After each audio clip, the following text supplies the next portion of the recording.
What's up mga boss, mayroon tayong TMX dito na maingay yung makina. So ayun, nabuksan na natin. Ngayon mga boss, nung pagbukas natin, iyan, nakita natin na na-lost thread yung kanyang rocker arm. So ayan, pina-oversize na natin. And then nung nabuksan natin lahat mga boss, hanggang dito sa baba, kasi nga umuusok din siya, no? Ayan yung bumungad sa atin, nasira na yung kanyang timing gear. So yung mga boss, kung makikita nyo, ayan, napakaingay na nito mga boss. So yung mga boss, papalitan natin siya ng timing gear. Bili kami ng ayan, pag brand na timing gear. So ito yung papalit natin. Tapos kakabit ko ngayon. Check natin mamaya kung ano yung magiging under nya. So yun nga pala mga boss, para matanggal natin yung timing gear, kailangan natin ng puller. Ayan, naikasa na natin yung puller. Pag TMX mga boss, medyo maselan yung crankcase, kasi nabubusalsal yung dito sa may magneto.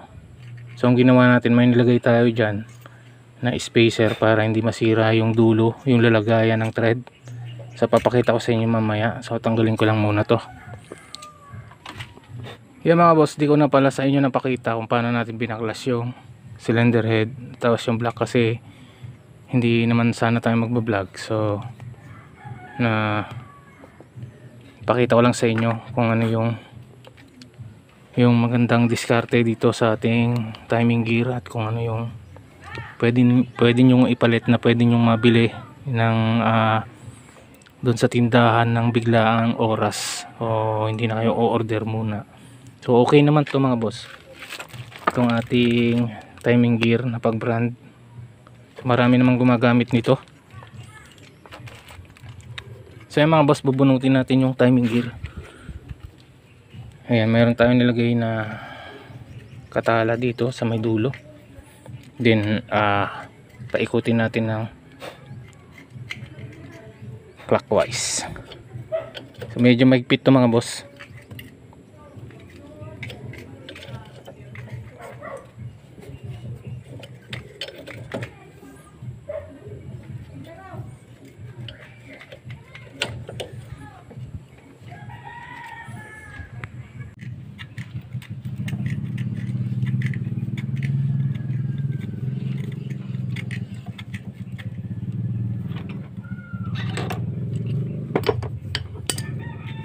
Okay na nga mga boss, natanggal na natin yung timing gear.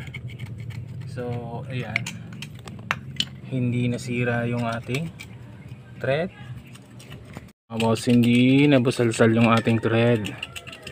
So nilagyan lang natin to ng bushing para dito tumama yung dulo nito, ay ano pala, yung pamihit ito. Ito nga pala yung nilagay natin mga boss, para hindi masisira yung thread nya habang pinupuller natin. So yan, pinasok natin dyan yan. So ito yung babanggain ng ating puller, kasi yung ating puller mga boss is matulis. So pag TMX mga boss, ingatan nyo yung thread, kasi nabubusalsal yan. Kapag nabusalsal mga boss, malaking problema. So ito yung babanggain nya. Hindi naman pala bilog masyado.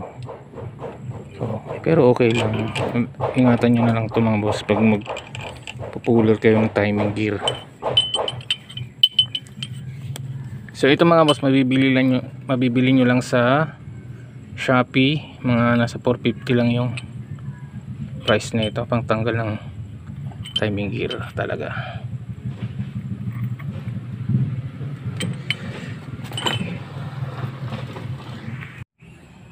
Okay mga boss, install na natin yung ating timing gear. So meron yung bilog. Ayan, meron siyang marker na bilog. Tatapat nyo dito sa kunya. Kailangan yan mga boss, diretso. Ayan. So ang paglalagay nyo dyan mga boss, ito lang din yung ating puller. So Ayan, pupukpukin lang natin dito. Tapos make sure lang natin na diretso yung ating pagpukpok.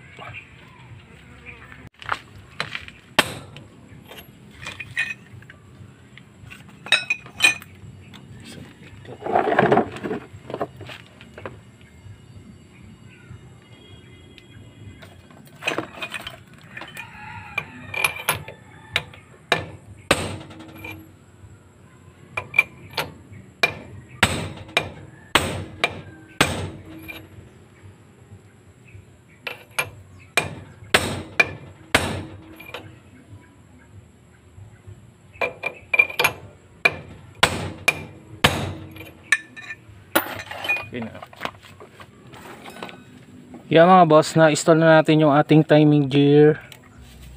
At yan, diretso naman. Diretso yung bilog dito sa may kunya. So ito yung timing niya mga boss. So ito naman yung ating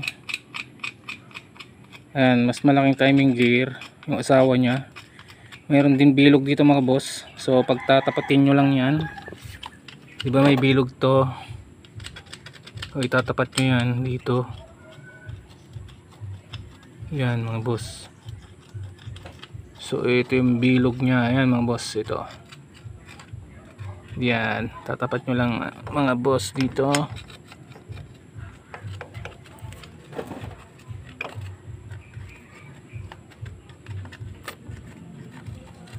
Yan, di ba magkatapat na sila? Okay. Tapos kabit na natin yung pin. So ito yung pin nya mga boss, yung bago. Kabit na natin. Okay.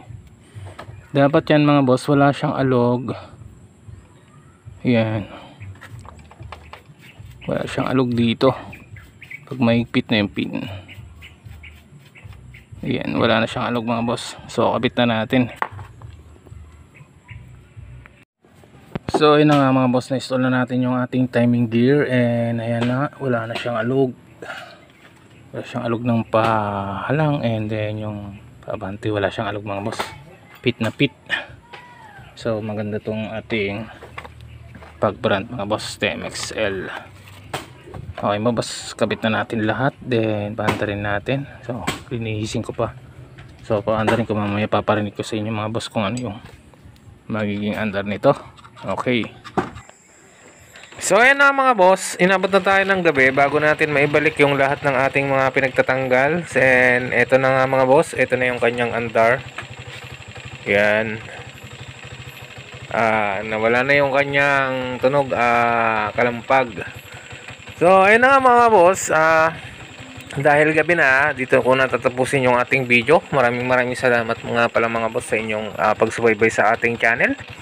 Sana mga kaibigan, mga boss, mga idolo ay mag-subscribe na kayo sa ating channel. Then hit nyo rin po ang ating notification bell para lagi po kayong updated sa mga video natin na pinaggagawa tungkol sa ating motor na ginagamit sa araw-araw. Thank you!